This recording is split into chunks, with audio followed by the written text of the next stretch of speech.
Essas duas jovens, em uma noite comum, decidiram sair com dois homens que já tinham conhecido anteriormente. A ida ao espetinho, que parecia algo banal, acabou se transformando em um desfecho brutal. A partir de agora, vamos acompanhar cada detalhe dessa trágica história e o motivo por trás desse crime que chocou a Bahia. Esse caso se passa em Simões Filho, na região metropolitana de Salvador, na Bahia, e envolve duas amigas, Tamara Trindade da Silva, de 28 anos, e Maiane Coelho Brandão, de 20. Tamara trabalhava como atendente em um centro de referência de assistência social, o CRAS, em Salvador.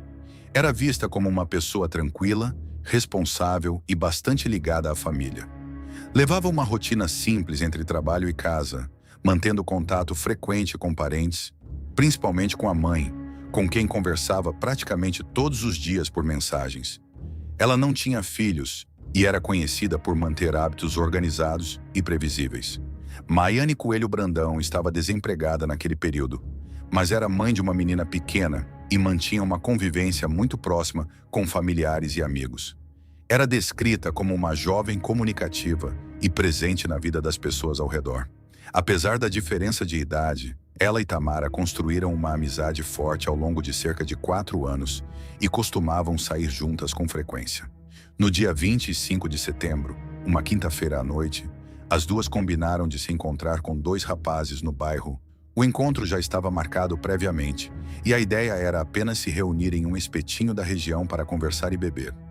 Existia entre eles uma proximidade maior, uma situação mais pessoal e amorosa, o que fazia aquele encontro parecer algo comum e sem qualquer sinal de risco. Naquela noite, Tamara e Maiane saíram juntas de motocicleta e foram até o local combinado. Elas foram vistas entrando em uma adega da região, onde encontraram os dois homens com quem haviam marcado. Dentro do estabelecimento, todos conversaram normalmente por alguns minutos, sem qualquer demonstração de discussão ou tensão aparente. Depois daquele encontro durante a madrugada, as duas desapareceram e não voltaram para casa. No início, os familiares não estranharam imediatamente, imaginando que talvez elas tivessem prolongado a saída ou decidido dormir fora. Porém, conforme o tempo passou e nenhuma das duas fez contato, a preocupação começou a crescer. A mãe de Tamara percebeu rapidamente que algo estava errado, já que não recebeu nenhuma mensagem da filha, algo que nunca deixava de acontecer. A ausência de resposta ao longo do dia aumentou a angústia e familiares decidiram ir até a casa dela para verificar a situação. Quando chegaram, encontraram tudo exatamente como havia sido deixado. As luzes estavam acesas, o ventilador ligado e nenhum sinal de bagunça ou arrombamento. Nada indicava que ela tivesse saído de forma definitiva. Pelo contrário, a impressão era de que havia saído apenas por pouco tempo e pretendia retornar logo. A situação passou a preocupar ainda mais a família, que decidiu procurar a polícia para registrar o desaparecimento. Foi nesse momento que descobriram que Maiane também estava desaparecida e que a família dela já havia feito o mesmo registro. A coincidência confirmou que as duas haviam sumido juntas após o encontro daquela noite. A Polícia Civil iniciou então a investigação, refazendo os últimos passos das amigas e buscando entender com quem elas estiveram antes do desaparecimento. Foi durante esse trabalho que surgiram registros de câmeras de segurança mostrando Tamara e Maiane dentro da adega conversando com dois homens pouco antes de desaparecerem.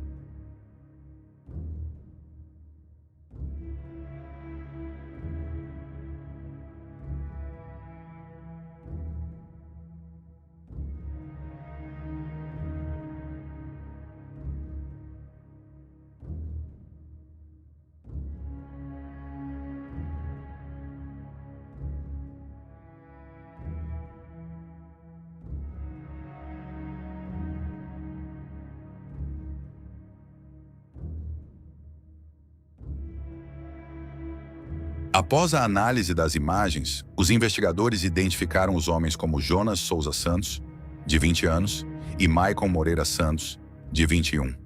Jonas, inclusive, já possuía passagem anterior pela polícia e era conhecido pelas autoridades antes mesmo desse caso, o que passou a reforçar ainda mais as suspeitas dos investigadores durante as buscas. Jonas foi localizado primeiro e acabou preso. Durante o interrogatório, ele confessou participação no crime e revelou detalhes do que teria acontecido após o encontro. Segundo o depoimento, ele já havia tido um relacionamento anterior com Tamara e alegou que existia um conflito entre eles envolvendo um suposto furto de R$ 15 mil. De acordo com a versão apresentada, ao reencontrá-la naquela noite, decidiu cobrar a suposta dívida. A conversa teria evoluído para uma discussão dentro de uma casa no bairro CIA. Foi nesse momento que, segundo a investigação, as duas amigas foram atacadas com golpes de faca e machado. Tamara teria sido morta por vingança relacionada à suposta dívida, enquanto Maiane foi assassinada por ter presenciado o crime, numa tentativa de eliminar qualquer testemunha. Após confessar, Jonas indicou o local onde os corpos haviam sido escondidos. Equipes policiais seguiram até uma área de mata próxima a um córrego da cidade, onde encontraram os corpos cerca de uma semana após o desaparecimento. As famílias foram chamadas ao local para o reconhecimento, e o momento foi marcado por desespero e dor intensa. Parentes chegaram ainda tentando manter alguma esperança, mas ao confirmarem a identidade das vítimas, o impacto foi imediato. Choros, gritos e pessoas se apoiando umas nas outras mostravam o tamanho da tragédia. Dias de angústia terminaram ali da pior maneira possível, transformando a busca por respostas em um luto profundo e definitivo. Os corpos foram encaminhados ao Instituto Médico Legal de Salvador para a identificação oficial. Durante o avanço das investigações, o segundo suspeito, Maicon Moreira Santos, também foi preso. Segundo o delegado responsável pelo caso, ele tinha conhecimento da intenção criminosa e participou tanto da execução quanto da ocultação dos corpos. A motocicleta de Tamara, que havia desaparecido junto com elas, foi localizada dias depois, dentro de um lago às margens de uma rodovia, jogada ali numa tentativa de ocultar provas e dificultar o trabalho policial. O caso passou a ser tratado como duplo homicídio, revelando que tudo começou com um encontro previamente combinado entre pessoas que já se conheciam. Para as famílias, o que inicialmente parecia apenas um desaparecimento inexplicável, terminou com a confirmação de um crime violento que destruiu duas vidas e marcou profundamente todos que acompanhavam as buscas desde o início.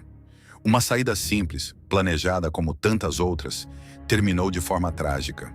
Duas amigas que saíram juntas naquela noite nunca mais voltaram para casa, deixando famílias marcadas pela perda e uma história que começou com um encontro comum e terminou em um crime brutal.